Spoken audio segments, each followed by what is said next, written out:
Hello students, आज अपना topic रहेगा इलेक्ट्रिक लाइंस ऑफ फोर्स। तो देखिए उसको।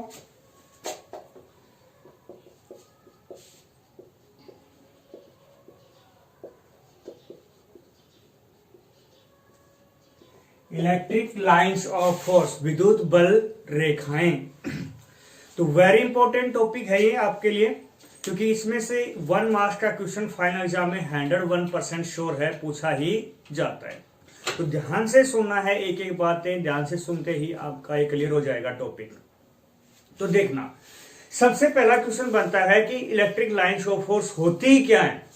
तो आप क्या कहोगे, ये इमेजिनरी लाइंस होती है, मतलब काल्पनिक रेखाएं होती हैं, जो कि क्या काम आती हैं, विद्युत क्षेत्र को प्रदर्शित करने के, रिप्रेजेंट करने के काम आती हैं। तो आप क्या लिखोगे इसकी definition, these are imaginary lines which are used to represent electric field are called electric lines of force. मतलब ये काल्पनिक रेखाएं होती है जो विद्युत क्षेत्र को प्रदर्शित करने के काम आती हैं, जिन्हें विद्युत बल रेखाएं कहते हैं। तो डेफिनेशन थी। अब इसकी बात यहां पे इंपॉर्टेंट क्वेश्चन की बात हो रही थी, वो इंपॉर्टेंट क्वेश्चन यहां पे बनेगा प्रॉपर्टीज में। तो अपना नेक्स्ट पॉइंट क्या रहेगा यहां पे, प्रॉपर्टीज।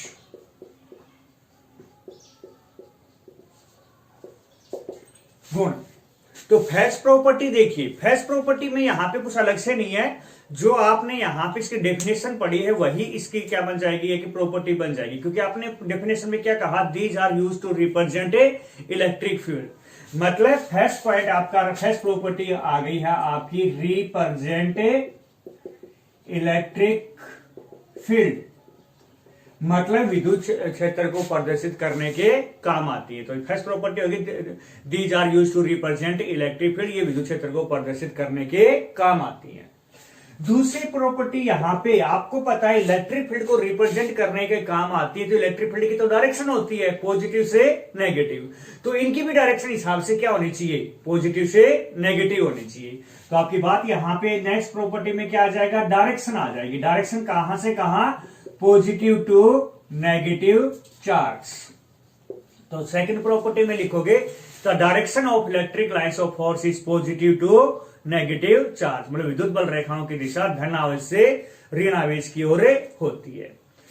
थर्ड पॉइंट, पॉजिटिव से नेगेटिव की तरफ तो होती है, परंतु ये किस सीधी नहीं होती, किस फॉर्म में होती है, कर्व की फॉर्म में होती है। जैसे मान लीजिए ये पॉजिटिव चार्ज है और ये कैसा चार्ज है, नेगेटिव, तो ये इस प्रकार से होती है, मतलब कर्व की फॉर्म में होती है।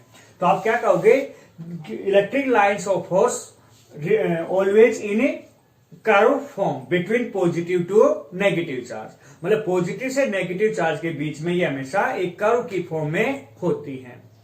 तो आपसे, और ये आपसे कई बार इस पे क्वेश्चन बनता है 1 मार्क्स का, क्या पूछेंगे कि इलेक्ट्रिक लाइंस ऑफ फोर्स कैसा कर्व बनाती है। तो आप क्या कहोगे, ओपन कर्व बनाती है। Electric lines of force always form है ओपन कर्व, बिकॉज, क्योंकि इनकी direction only positive to negative होती है, न कि नेगेटिव से पॉजिटिव। अगर पॉजिटिव से नेगेटिव, नेगेटिव से पॉजिटिव होती ना, तो कैसा बनाती, क्लोज बनाती। अदरवाइज यहां पे तो सिर्फ कौन सी है, पॉजिटिव से नेगेटिव डायरेक्शन होती है, इसलिए कैसा कर्व बनाती हैं, खुला वक्र बनाती हैं। ठीक है कि नहीं, आपसे पूछा जाएगा 1 मार्क्स के अंदर। तो थर्ड प्रॉपर्टी आ गई आपकी यहां पे कि electric lines of force form open curve between positive to negative, धन और ऋण आवेश के मध्य विद्युत बल रेखाएं के खुला वक्र बनाती हैं। और लिखना चाहो तो इसी में लिख लीजिए कि ये हमेशा खुला वक्र ही बनाती है, क्योंकि इनकी दिशा सिर्फ पॉजिटिव से नेगेटिव होती है, न कि नेगेटिव से पॉजिटिव। 3 प्रॉपर्टी हो गई है। फोर्थ प्रॉपर्टी के अंदर देखिए, आपको पता है टेंजेंट जो होता है, स्पर्शी रेखा होती है, वो हमेशा किस पे, सर्किल के ऊपर ड्रॉ की जाती है।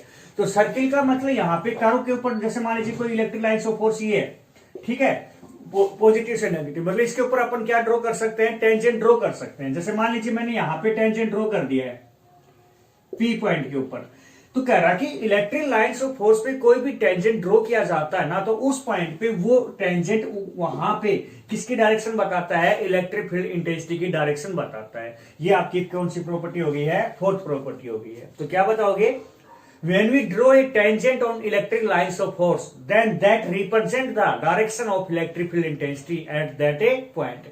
मतलब किसी स्पर्शी रेखा, किसी विद्युत बल रेखा पर स्पर्शी रेखा खींची जाती है तो वह उस बिंदु पर विद्युत क्षेत्र तीव्रता की दिशा बताता है। कितनी प्रॉपर्टी हो गई है? 4। फिर देखिए,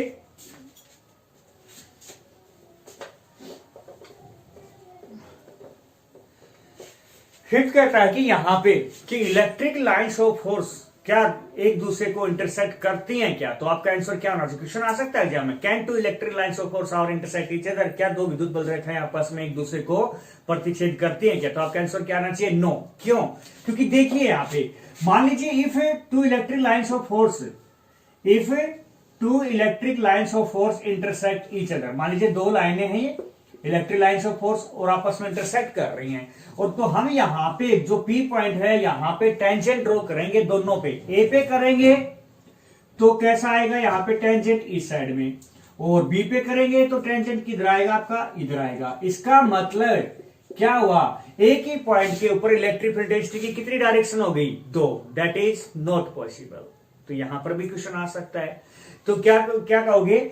Two electric lines of force are never intersect each other because if they intersect each other, then electric field density have two direction at a same point. That is not possible.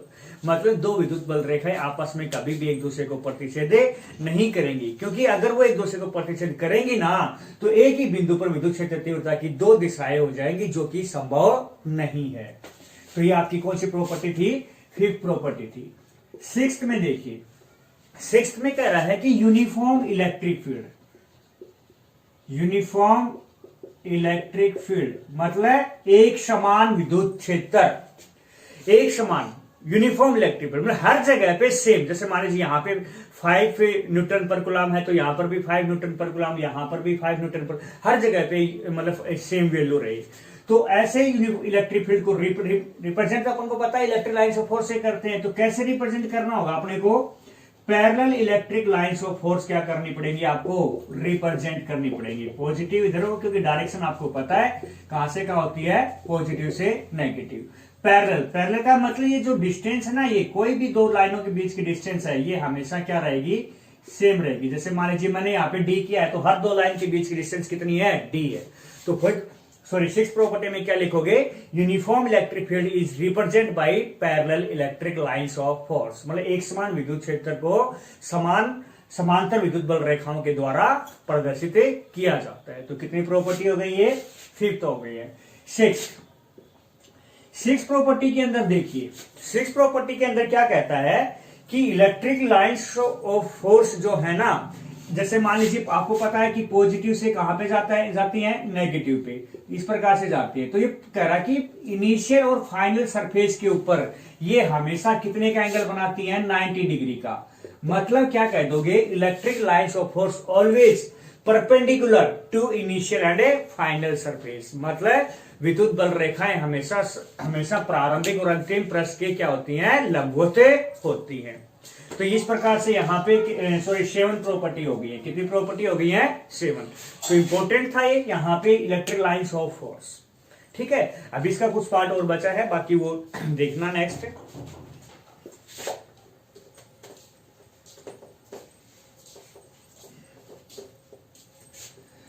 हाँ, next point में अपन electric lines of force के बारे में पढ़ रहे हैं, परंतु क्या पढ़ रहे हैं? Representation of electric lines of force, मतलब विद्युत बल रेखाओं का प्रदर्शन।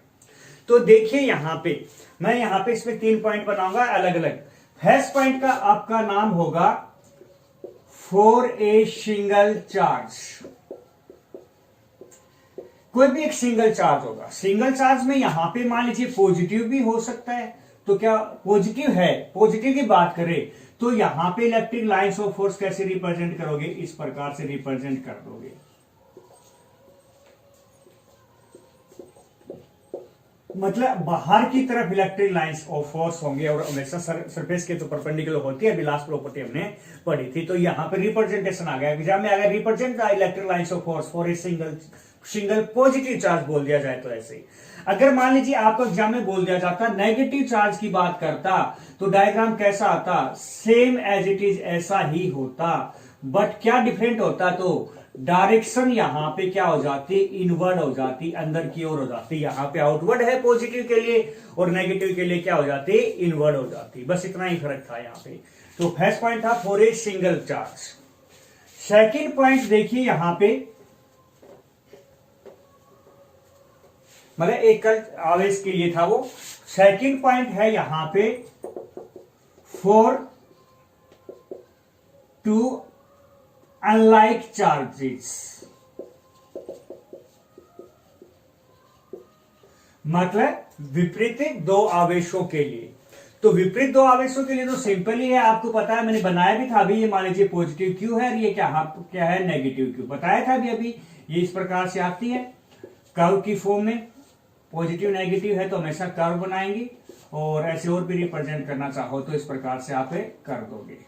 तो ये यहां पे electric lines of force two like charges के लिए बन गए हैं, अनलाइक चार्जेस के लिए, सॉरी, एक पॉजिटिव और एक नेगेटिव है उसके लिए।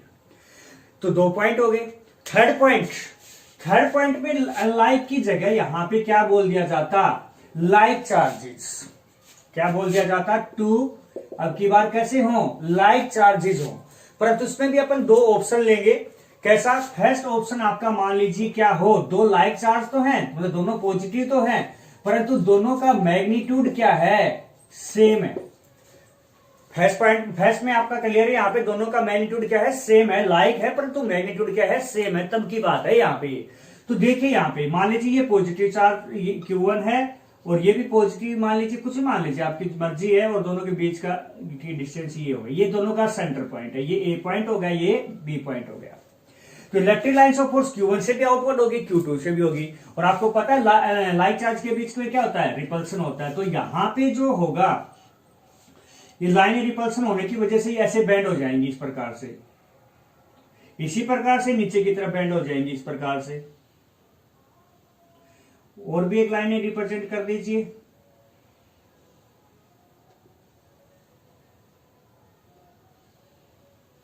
और डायरेक्शन तो आपको पता ही है, पॉजिटिव है तो किधर होगी, आउटवर्ड होगी, ठीक है कि नहीं। तो यहां पे हमने रिप्रेजेंट कर दिया है इलेक्ट्रिक लाइन्स ऑफ फोर्स को, किसके लिए, two like charge if they have equal magnitude. अब आपने देखा कि दोनों के बीच में यहां पे जो सेंटर पॉइंट है, यहां पे तो लाइन रिपल्सन दोनों के बराबर हो गया, क्योंकि यहां से बेंड हो गई, तो यहां पे इलेक्ट्रिक फील्ड डेंसिटी की वैल्यू कितनी हो गई, 0। तो इस पॉइंट को यहां पे नाम दे दिया जाएगा न्यूट्रल पॉइंट। आपसे पूछा जा सकता है कि where is the neutral point between two like charges if they have equal magnitude. मतलब 2 लाइक चार्जेस मतलब समान पड़ करते दो आवेश, उनका परिमाण समान है, तब उदासीन बिंदु न्यूट्रल पॉइंट कहां पे होगा। तो आप कहां पे बताओगे, at the centre between both charges, दोनों चार्जेस के बिल्कुल सेंटर पे होगा। तो फर्स्ट पॉइंट ये ऑप्शन लिया था हमने, फर्स्ट ए। सेकंड ऑप्शन की बात करेंगे अपन यहां पे, तो देखिए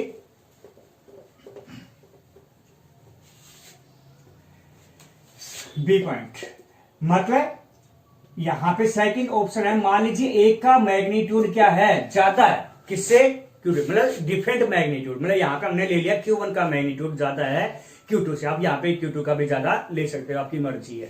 तो देखिए यहां पे अब की बार किस प्रकार से रिप्रेजेंट होगा, यहां पे Q1 हो गया है A पॉइंट के ऊपर, और यहां पे B पॉइंट के ऊपर Q2 हो गया, सेंटर पॉइंट O ले लिया।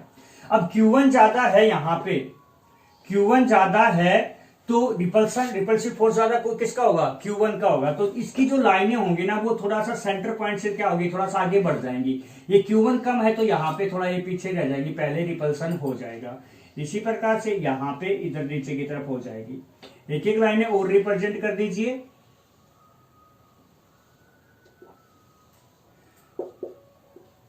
डायरेक्शन आपको पता है, आपने पॉजिटिव लिया है, तो अगर नेगेटिव लेते तो इनवर्ट हो जाते, बस इतना ही फर्क आता और कोई दिक्कत नहीं है। यहां पे जो न्यूट्रल पॉइंट है कहां पे होगा, towards the Q2 from the centre, centre से Q2 की तरफ होगा, क्योंकि here Q1 magnitude of Q1 is greater than Q2। अगर Q2 ज्यादा होता तो क्या होता, टुवर्ड्स द Q1 होता कि नहीं होता। तो यहां पे इस प्रकार से आपका था। तो ये 3 पॉइंट्स हैं। आगे देखिए यहाँ पे, तो यहाँ पे जो टॉपिक था इलेक्ट्रिक लाइन्स ऑफ फोर्स क्या होता है, कंप्लीट होता है। आपने यहाँ पे इलेक्ट्रिक लाइन्स ऑफ फोर्स क्या होती है पढ़ा, उसकी प्रॉपर्टीज पढ़ी है, और उसका रिप्रेजेंटेशन भी हमने यहाँ पे पढ़ लिया है, ठीक है। तो ये इलेक्ट्रिक लाइन्स ऑफ फोर्स का टॉपिक यहाँ पे कंप्लीट होता है। नेक्स्ट आगे देखिए,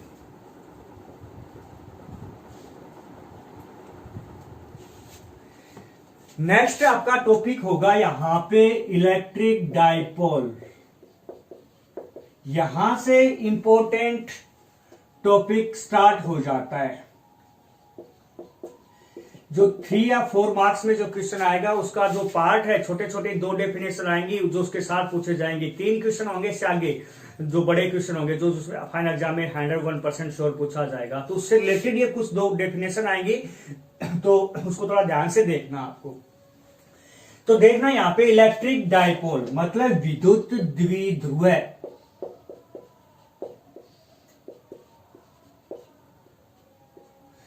तो देखना नाम से ही पता चल रहा है इलेक्ट्रिक। मैंने स्टार्टिंग जब आपका सिलेबस स्टार्ट किया था तब आपको इलेक्ट्रिक वर्ड आपको बताया था किसके लिए होता है, चार्ज के लिए होता है। मतलब विद्युत जो वर्ड होता है वो हमेशा आवेश के लिए होता है। डाई, डाई का मतलब 2, पोल का मतलब 2 जगह 2 पोल है। तो आपको यहाँ पे नाम से कुछ समझ में आया कि 2 चार्जेस हैं और वो 2 अलग अलग बिंदुओं के ऊपर, 2 अलग अलग पॉइंट्स के ऊपर हैं। ठीक है कि नहीं है?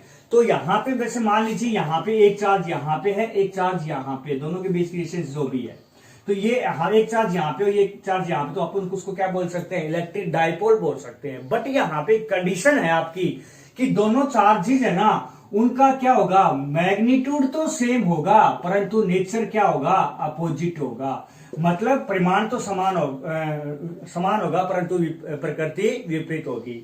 ठीक है कि नहीं है? तो ऐसी कंडीशन होनी चाहिए और दोनों चार्जेस कुछ डिस्टेंस के साथ रखी हुई और होंगे ना, तो उसे हम क्या बोल देंगे, इलेक्ट्रिक डाइपोल। मैं यहां पे इन दोनों के बीच की डिस्टेंस 2a लेता हूं।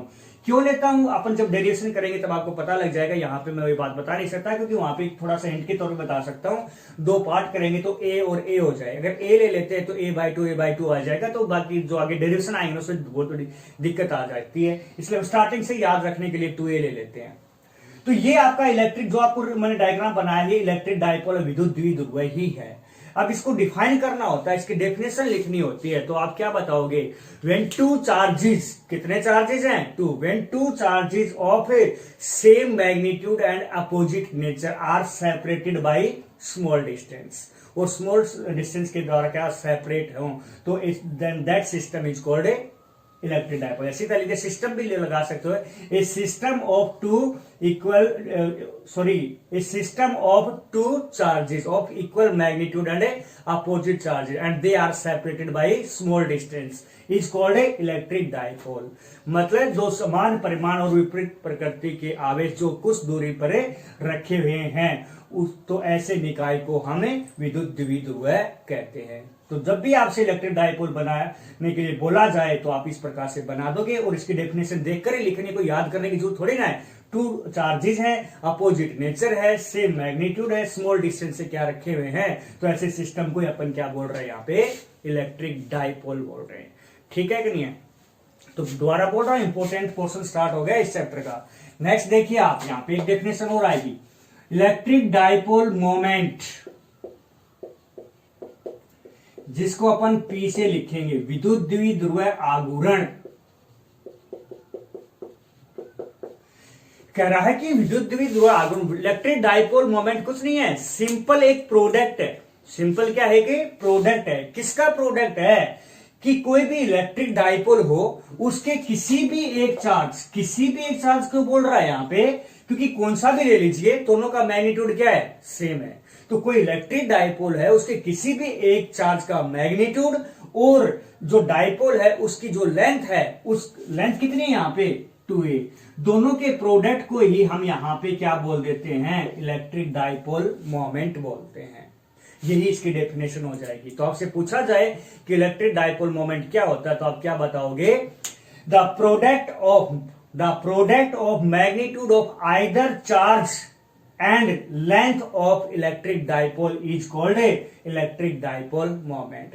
मतलब किसी द्विध्रुव के किसी भी एक आवेश के परिमाण और उसकी लंबाई के गुणनफल को विद्युत द्विध्रुव आघूर्ण कहते हैं।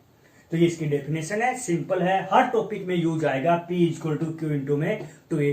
आगे जब डेरिवेशन करेंगे जहां पर भी आपको Q इंटू में 2a नजर आएगा उसकी जगह अपन क्या लिख देंगे, P लिख देंगे।